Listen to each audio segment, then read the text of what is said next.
Welcome to Real Tech Real Talk. In today's episode, we'll be discussing the scourge that is ransomware and how organizations are increasingly finding themselves in the crosshairs of cybercriminals more than ever before. We're joined by Arun Kumar, Regional Director at ManageEngine, to get his perspective on this growing threat landscape. So let's get into it.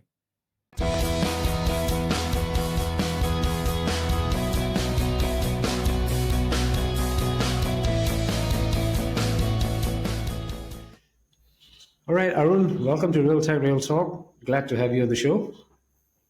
Oh, thank you very much. It's a pleasure. Thanks for hosting me today, Kumaran. All right. Let's begin with a brief introduction of yourself as well as your role in ManageEngine. Perfect. So, yeah, I'm part of ManageEngine. I head the business operations for Europe, Asia, and ANZ markets. So, I've been with ManageEngine for almost 20 plus years now. So, if you look at our company, we are part of the broader group Zoho Corporation. So, it's been in the business for more than 30 plus years now. We operate in more than 100 plus countries. We have offices in 35 plus geographies. We are 20,000 plus employees today. On ManageEngine, we offer IT management products for a digital enterprise. How can they monitor and manage their infrastructure from an availability perspective? We also help organizations from a cybersecurity standpoint. So we kind of like offer a unified IT management platform covering the complete monitoring, management, security, and processes for any organization to look at how they can holistically approach IT management from a digital enterprise standpoint. Okay, all right. Thanks for the intro, Arun. So let's dive into today's discussion. I think because if you look at the landscape right now, I think ransomware is honestly one of those topics that keep a lot of people up at night. And I know a lot of our viewers are dealing with this stuff almost daily, right? And you have a good view of this from a regional perspective. So maybe, I'm actually keen on getting your insights on what's happening in our backyard where ransomware is concerned. Yep. So, I mean, see, if you look at the markets in Southeast Asia, so we look at as developing economies, correct? So, every country in Southeast Asia today are very aggressive in terms of taking the digital transformation route. Even many times governments are also actively pushing it. That's actually a good thing to look at. And if you look at the contribution of digital economy is somewhere between 20 to 25% in all these major markets today. And this digital transformation happens for various reasons. One, there is push from government. Another one is how can you deliver a better customer experience? How can you also stay ahead of competition, right? There could be multiple factors, but one needs to understand digital transformation in itself is a journey. It happens in stages. It happens in phased manner, looking at what are the actual outcomes you're looking to derive from these objectives. Many a times, a lot of these organizations don't take this phased approach. They rather jump into this bandwagon and see how they can leverage technologies, take the digital route and see what is right for the businesses. But on the back end, when you kind of like try to take this approach, a lot of internal dynamics changes, right from people to process to technologies, what we typically called as your workforce or workplace or workloads. You talk about workforce, that's your employees who contribute. In the digital infrastructure, take the case of an e-commerce, there are a lot of third-party workers who also contributes to ensure that last delivery happens. And your workloads are very different today, right? So not all this information are within the four walls, secured between these firewalls, right? You can technically work from anywhere. You can also bring your own devices. And 90% of your transactions actually happens on the end computing or edge devices. And the workplace in itself is very different. Take the case of myself. I kind of like travel almost 6 months in a year, but I have to stay connected. I have to give my experience to ensure my customers are taken care. So, for example, if I travel, I randomly connect on a Wi-Fi in an airport, check my emails, get my work done, and I move on. So that's all what we look from outside. But on the back end, equally, your cyber security posture has to be also taken care, right? For instance, let's say if my device gets connected, things you might need to check is my device encrypted? Is it up to date, patched? On the back end, the workflows, what we talk about, right? I raise a travel request with my travel team. My IT security team should be aware that I'm traveling. They should proactively check my device is encrypted, it's up to date patched, and if required, they need to add an additional layer of authentication, and they should also ensure I don't access critical applications. These are some fundamentals somebody needs to check on the back end for the seamless flow of the entire journey, both from an IT management, digital transformation, and an IT security standpoint happens. But many times it's not the case. There's a gap in terms of how digital transformation has went ahead in this race, but your IT security practices are on the catch-up mode. This big difference is one of the primary reasons why you see a lot of attacks happening, because your attack surface actually has increased now. And we also talk about people, processes, and all of that. Many companies don't really look at the unified or holistic approach of how you wanted to bring your IT management and IT security in place. Rather, this is more fragmented, siloed approach, because you talk about a security practice in a digitally transformed world, you need to monitor and manage everything. Your end computing devices, your cloud infrastructure, your total IT assets, which we call it as digital identities. And then you have to kind of like implement a proper access management in place. Yeah. You have to look at who's accessing what, right? So, and does the workflow happen seamlessly?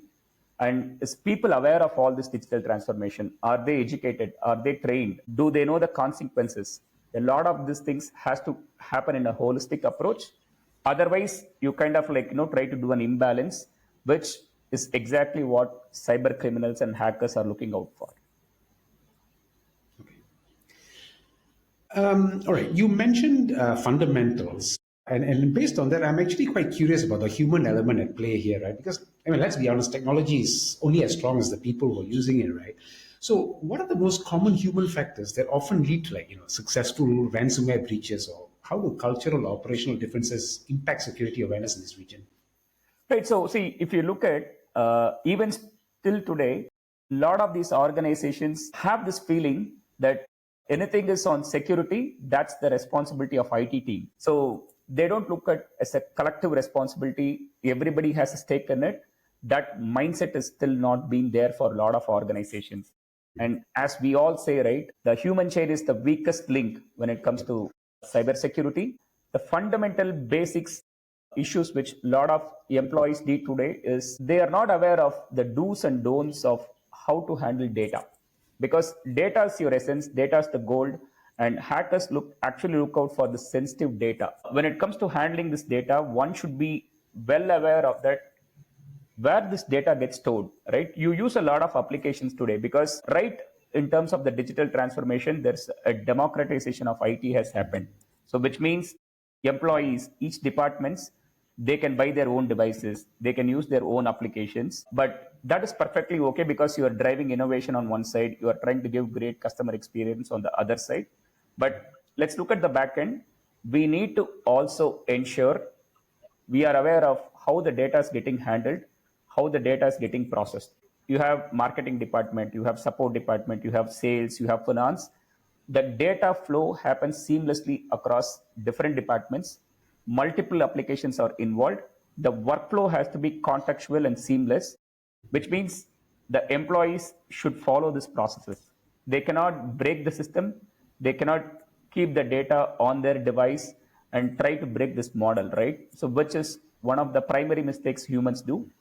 And second is like your social engineering issues.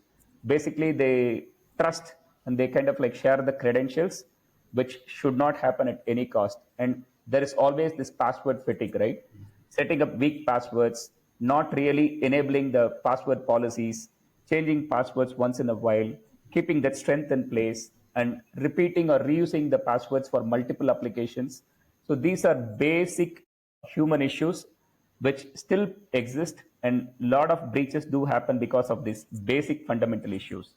Talking about cultural and operational issues, see, culture when it comes to security should be part of your first approach organization, right? So you basically take cybersecurity as the first principles in terms of any transformation you do.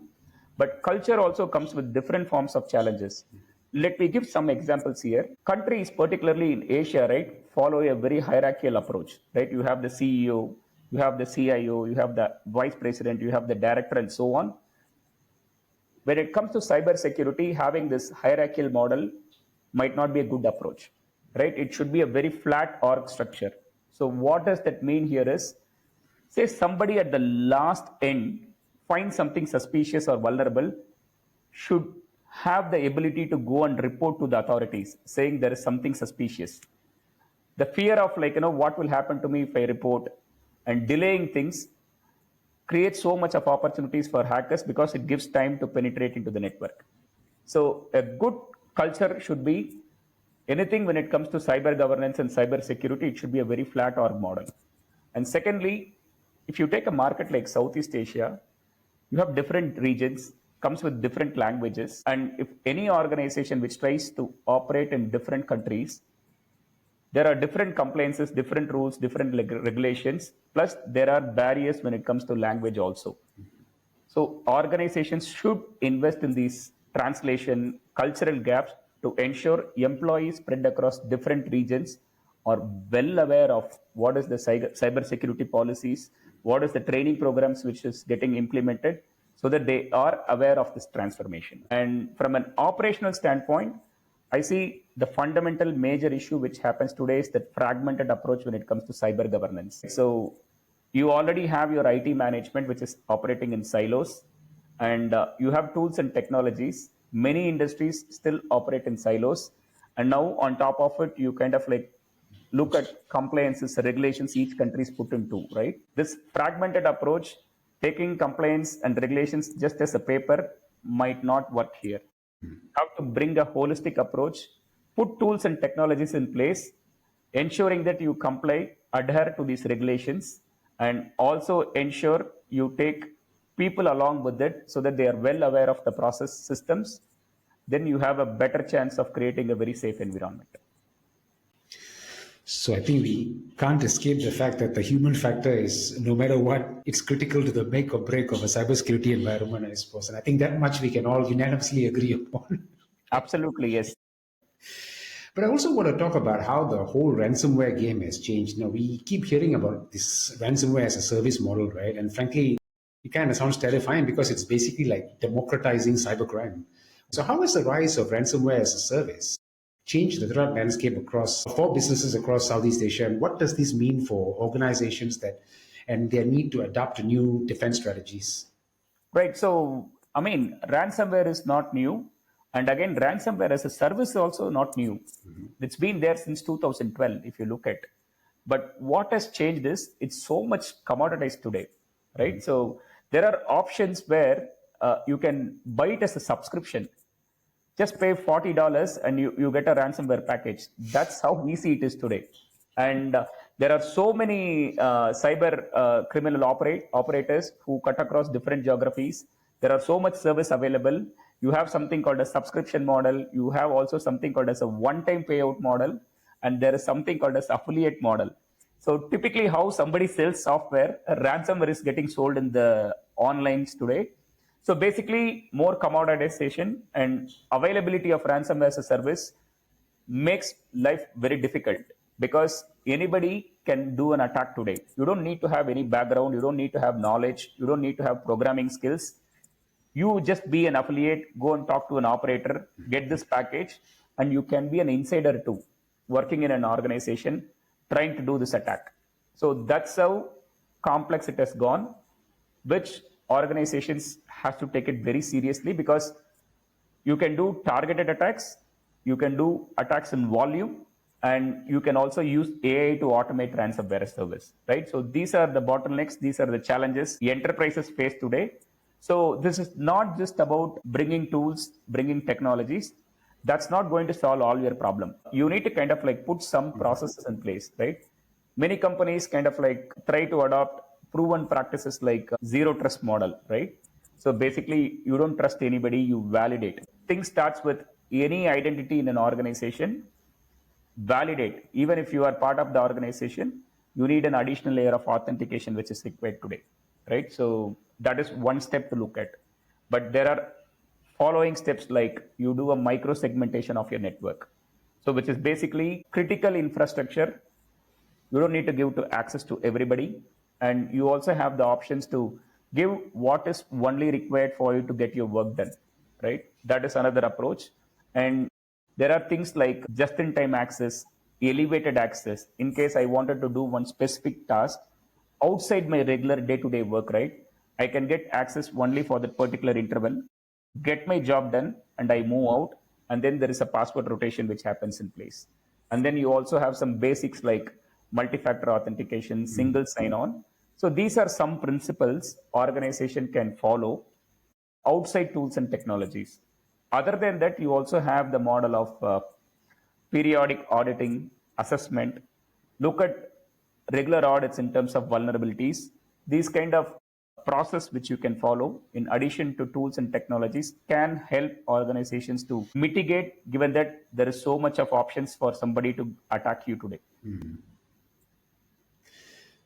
I mean, I think I heard, if I remember correctly, you mentioned $40 for a ransomware package. That pretty much tells me that anyone can be a ransomware operator these days, right? $40. Absolutely. You can just Google it today. You can look at so much operators who sell this service. There's a tons of operators across different geographies who sell at such a low price.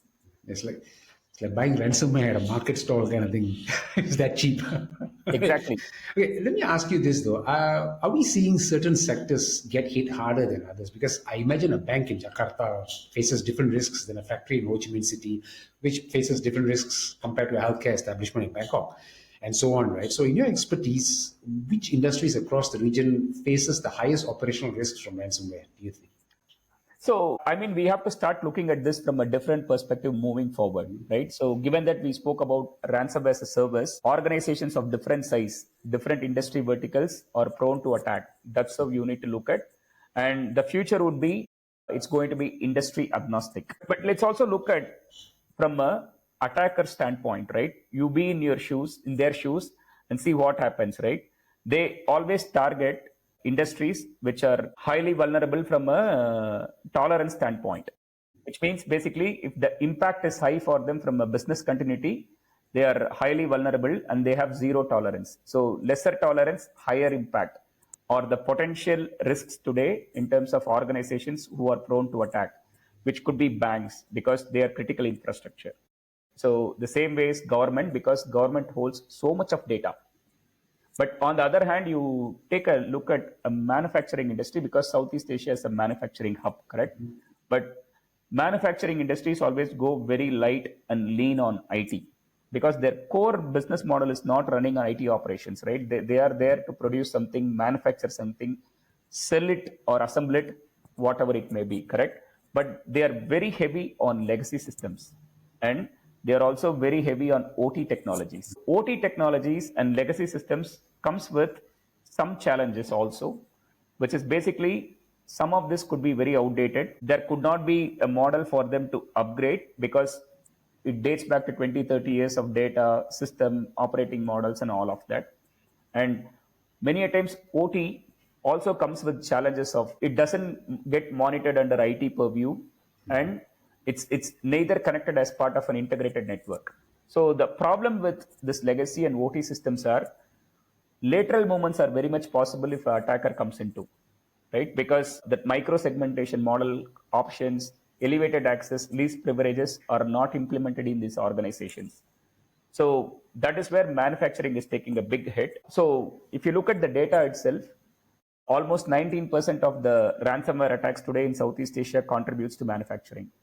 Almost close to 15% is on government, because government, once you get into their network access and make them accountable, the amount which is asked as a ransom is quite huge. And the same way, interestingly, we also could see the data from markets like Singapore, where IT organizations, the ransomware is actually quite increasing, somewhere close to 15%. So while the traditional approach from an attacker standpoint, where it's going to be specific industries which will have low tolerance, high impact, will continue. I think down the track, given that the option of ransomware service is available so much, any organization, any size, industry agnostic approach will also continue to happen. Right, that breakdown is really helpful, Arun. But here's something that I've been thinking about. When I talk to some of the IT folks around here, there seems to be this ongoing debate about where to put your money and effort, right? Is it on preventing attacks, or do we assume we'll get hit and just focus on recovery, depending on which way you're looking at it or which angle you're looking at it from, right? So, from your perspective, what's the right balance between prevention technologies and incident response capabilities?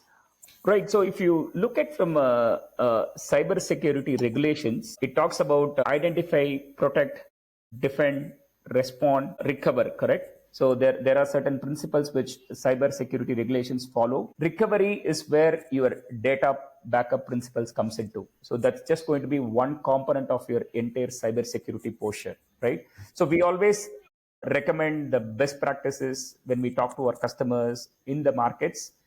So investing in cybersecurity tools and technologies is one aspect, but that is not enough today. You should also have a cyber resilience approach, which is complementing to that. The core difference being you go and invest in tools and technologies, which comes with the concept of proactively mitigate attacks. So tools are here to defend. Tools will proactively notify you, help you to defend an attack. But the cyber resilient concept comes with the model of no matter what tools and technologies you invest today, you are prone to attack. So if you are on an attack, how soon you recover, how will you ensure business continuity, how do you minimize damage, all of the principles, right? So your cyber resilience comes with the model of periodic assessment, have data backup in place regularly, do periodic auditing, come up with a proper incident response plan in case if you are on an attack, right? Today, with every country coming up with regulations, compliances, you are also supposed to notify the regulators. And the notifying regulators is not going to happen in days, it has to happen in hours. And you also have to inform your customers on what is the impact, how soon you are able to recover, and what was the root cause analysis and how did you fix it, right? This is what your incident response approach should be. So you should have an incident response, you should have a cyber resilience, but to proactively monitor and manage your network, you should also invest in tools and technologies. So this is not one over the other always. It should be complementing each other, because we also need to understand if you are on a continuous attack and you are there attacked 2-3 times over a staged manner, then your reputation is out, and basically your customers won't trust you and you're going to be out of business. So our recommendation is always do parallelly both, invest in the right tools and technologies, but also ensure you have the cyber resilience approach.